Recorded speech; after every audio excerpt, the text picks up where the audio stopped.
Hello, I'm Diane and welcome to my channel. In this series we're making Love at First Stitch. So I've made some of the other Tilly patterns in my previous run through of our other book, Sewing Stretch. So now we're working through Love at First Stitch, and today we're going to be making the Delphine skirts. And I've been having a little think about what we could make this in, or what I could make this in, using fabrics that I've already got lying around. So my friend gave me a little bag of fabric she wasn't using a while ago, and amongst those fabrics was this, and it's got quite a bit of body to it, so it feels like a sort of cotton canvas fabric. And the Delphine skirt does say that you need a bit of fabric with a bit of body to it, because that way it will hold the A-line shape. So I had a little look, and there is just enough of this one for me to make that skirt with it. So that's what I'm going to be using. So I've not had to go out and buy any more. You could have a look round in your stash if you've already got fabrics to hand. Don't go buying anything new if you've got ones that you haven't used up already. But do have a think about if it's got a busy pattern on it. If you don't want to be matching it, you're probably better off using something plain. So, looking at the one that Tilly's got in the picture here, it does look like she's used quite a heavy fabric for that one. You can see the grain of the fabric in it, and that looks like something like a heavy linen or some kind of canvas in that one, I think. So we're going to make the Delphine skirt, and what I'm going to do first is I'm going to trace off my pattern pieces. It's very basic, there's only a few pieces to it, and I like to use baking paper or A4 paper taped together when I'm tracing off patterns. I don't use anything special, I just use what I've got lying around the house. So I'm going to go and do that now, and I'm going to show you just what I do basically first of all. So let's go and do that. So here I've got my baking paper on top of my pattern that is placed on my table.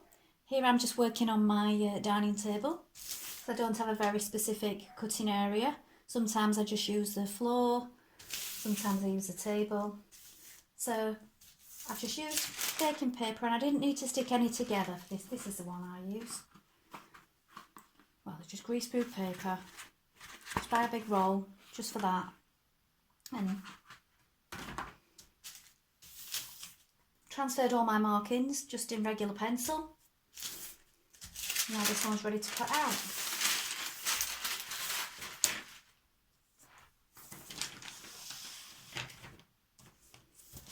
So you've got your waistband pieces here, front waistband, back waistband, your other part of your skirt, and on the other side you've got a different pattern. So I'm just going to trace off all of those first of all. So next you want to place your pattern pieces on your fabric. So as this is the front of my skirt, this is my fold here. If you've marked it on your pattern, you'll see here is your marking for place on the fold. You also want to mark on these points because you want to match up these marks here.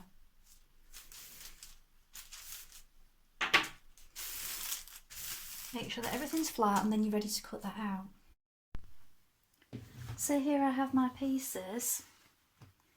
So when you've cut your waistband pieces, you want to iron on your interfacing to the back, like this. And also I like to snip where those markings are, because your choke does rub off sometimes. So here are my back pieces. So I have a choke mark, and I've also snipped it, and here is my front piece, which was cut on the fold. And because it's recommended that you use quite a thick fabric, like this is a cotton canvas, it's best to check your machine needle. So I've changed mine and I put a size 100 in, because this is quite thick when it's on a number of thicknesses together. So when you get to the waistband where you're going to have seams folded over, so you might want to test that first of all on a little bit of fabric. So that's what I've done, and I've gone for a size 100. So test it first and check your machine needle, because you will need a thicker one for working with heavy fabric. And now we're going to stitch our side seams together of our skirt you want to make sure you've got right sides facing and that you're matching your notches. So here is the side of my front piece, here is my back piece. You're going to match that notch there, look. Pin it down the side if you feel like you're not very confident at keeping your pieces together. It does tend to shift a little bit sometimes when you're sewing, so it is best to pin it if you're a beginner. So your seam allowances throughout are 1.5 centimetres, so use your guide on your machine to help you.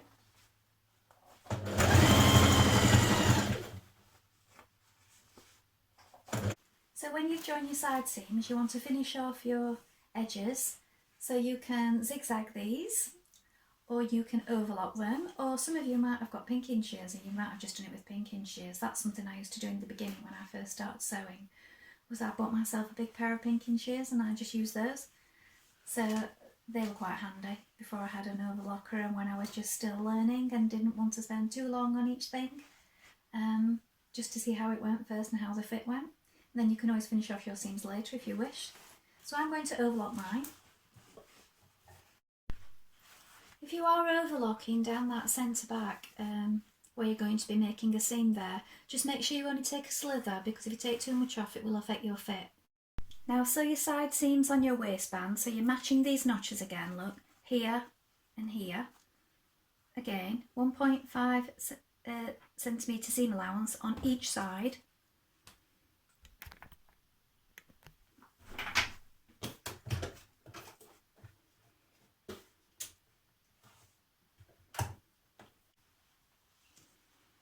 Find your centre front by folding that skirt panel in half again. Just make an extra little notch there.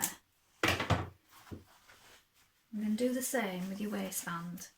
So bring your side seams together and I would snip it top and bottom, just so you know where the very centre is. And then you're going to apply your waistband, so you're going to match up all these notches that you have. So you have the ones that you made with chalk, or you may have snipped them like I did. You've got your centre point there. So pin that in position at all those points and also at the side seams. So you need to bring your side seams together and you need to open them up and then pin them. Do that all the way across. Now when you've pinned that all the way across, you're going to stitch that in place. Just take your pins out as you go.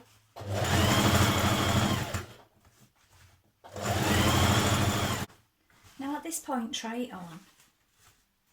You want to press this seam up towards the waistband and you want to press your side seams open.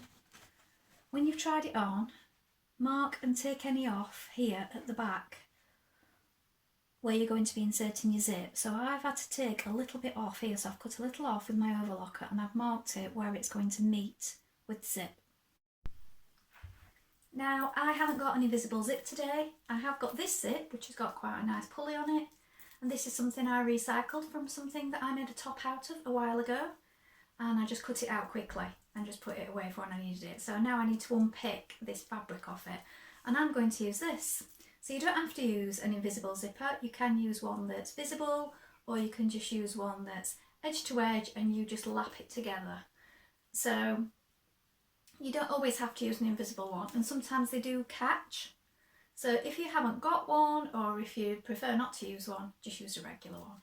So I'm going to unpick this now, and this is what we're going to use. Just sewing my zip in now. So I've changed my zipper foot. And as I said, my teeth are going to be showing, so I'm not trying to hide these, because this is the kind of zip that's meant to be on display and stuff. So stitch down your back seam once you have your zip in position.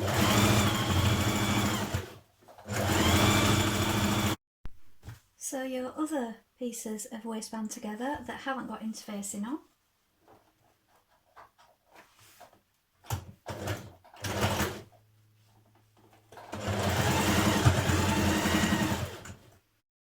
Now pin your face waistband on to your face waistband, matching up centre points side seams, make sure it's the right way, open up those seams and stitch it on. Stitch up each side of the zip on the inside to seal it in, and then you can chop away that top corner there. You can also take away some of the excess on the inside before you turn it through.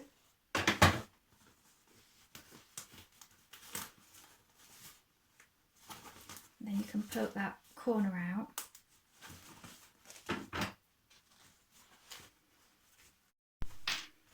Pin your facing down on the inside, and then you can either hand stitch it to your skirt, or you can sew from the outside in this stitch here. So from the top, just be careful that you stay in that line all the way, and either remove or walk it over your pins as you go. So it can be quite thick, so be careful, especially if you're using thick fabric. So we're working in that seam there. So you push it open as you go.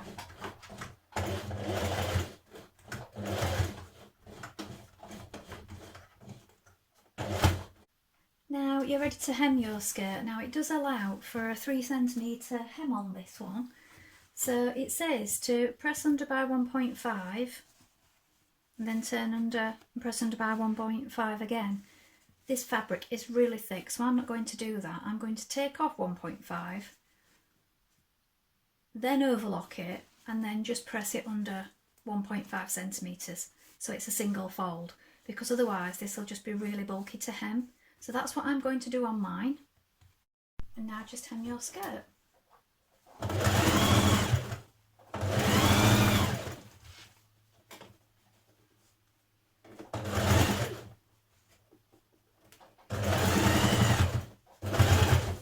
So here it is finished. Now my only thing with this is I feel it might be a little too A-line for me. So I might just take a little bit out and make it a little less, because I know it is an A-line skirt, but that is a little bit too much of a swoop outwards for me. I'm just going to run that in slightly on the side. You might wish to do the same. But other than that, it was really easy. So that was the Delphine skirt from the Tilly Love at First Stitch book. I hope you enjoyed that. If it was helpful, please give me a like and possibly subscribe. I'd love it if you leave a comment. I always love to read them. And next time I'm going to be making the Megan dress. So that's this one here. So I hope to be back really soon. Thank you for watching. Bye.